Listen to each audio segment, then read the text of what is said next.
তাহলে ব্যক্তি বিশেষের সঙ্গে ওই প্রত্যেক এলাকায় এলাকায় আর নাড়াই পাঁচড়াই করা লাগে না। মূল জায়গাটা যদি আপনি ধ্বংস করে দিতে পারেন আসলে। হ্যাঁ, সেটা খুব গুরুত্বপূর্ণ। সেটাই চেষ্টা করা বেটার। তাইলে আর মাঠ পর্যায়ে কাজ করতে হয় না।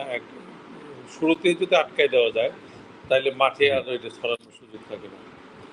সেটা নিয়ে আমরা কাজ করবো ইনশাআল্লাহ। মাদকরে একেবারেই জিরো টলারেন্স আনতে হবে। কোনো রকম ভাবে কোনো মাদককে প্রশ্রয় দেওয়া যাবে না।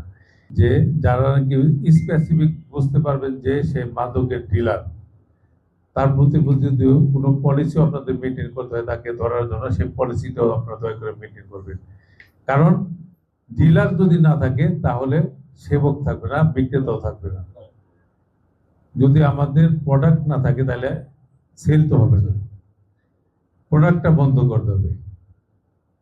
আপনারা জানেন কে প্রোডাক্ট করে, আমরা জানি, কিন্তু ভাষণের নাম কেউ বলতে চাচ্ছি না, কিন্তু বলতে হবে।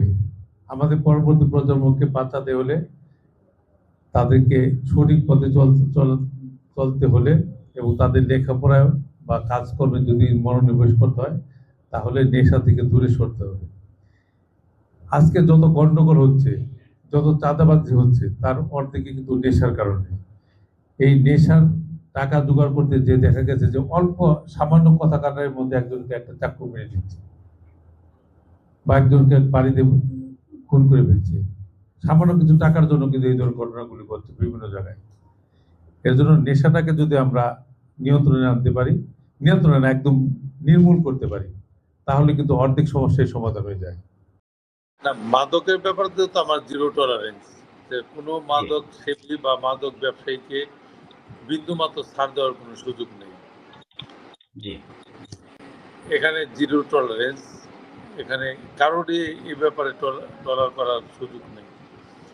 কারণ যে একটা মানুষকে হত্যা করে সে একটা খুনের আসামি হয়, যে একটা মাদক বিক্রি করে সে কিন্তু শত শত খুনের আসামি হয়ে গেল। সুতরাং মাদককে আমরা সকলে যেন না বলি এবং মাদককে প্রশ্রয় না দিই, আর মাদকটারা কেউ যেন আমাদের আয়ের উৎস হিসেবে না নেই।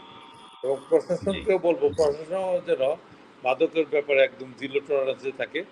এবং প্রশাসনের প্রতি আমার সবসময় একটা কথা বলা থাকে যে আপনারা কখনোই এই ব্যাপারটা নিয়ে কোনো মাদকের ব্যাপার নিয়ে কোনো আপোষ করবেন না এবং কোনো তদবিরও শুনবেন না।